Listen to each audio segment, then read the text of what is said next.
প্রিয় দর্শক, ইসলাম মানে শুধুই নামাজ রোজা নয়, বরং ইসলাম মানে করুণা, দয়া ও মানবতার সর্বোচ্চ শিক্ষা।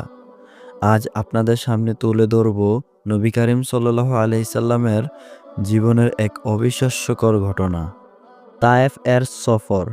মক্কার কুরাইশরা যখন একের পর এক অত্যাচার চালিয়ে যাচ্ছিল, তখন নবীজি নতুন আশায় সেই সন্ধানে তায়েফ এ গেলেন।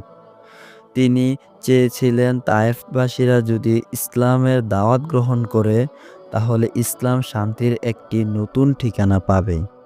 কিন্তু কি পেলেন নবীজি? সেখানকার নেতা ও সাধারণ মানুষ তাকে মেনে নিল না, বরং তাকে ব্যঙ্গ বিদ্রূপ করল, পাথর নিক্ষেপ করল। নবীজির পবিত্র শরীর থেকে রক্ত ঝরতে লাগল, তার পায়ের মোবারক জুতা রক্তে ভিজে গেল। এমন কষ্টের মুহূর্তেও তিনি কি বদলা চেয়েছিলেন? না, বরং তিনি আসমানের দিকে তাকিয়ে বললেন, হে আল্লাহ, আমি যদি তোমার রহমত পেয়ে থাকি, তবে এই কষ্ট আমার কিছুই না। এমন সময় জিবরাইল আলাইসাল্লাম এসে বললেন, হে রাসূল, যদি আপনি অনুমতি দেন, আমি এই শহরকে ধ্বংস করে দেব। ঠিক ওই মুহূর্তে আমাদের নবীজি কি করলেন?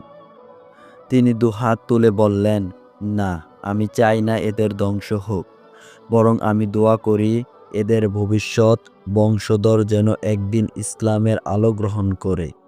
কিছুদিন পরে দেখা গেল ঠিক তাই হলো। তায়েফের ভবিষ্যৎ প্রজন্ম ইসলাম গ্রহণ করল।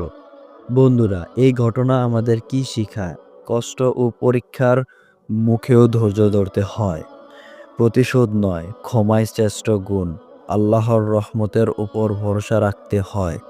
যদি নবীজির এই মহান চরিত্র থেকে আমরা কিছু শিখতে পারি, তাহলে আমাদের জীবন বদলে যেতে পারে।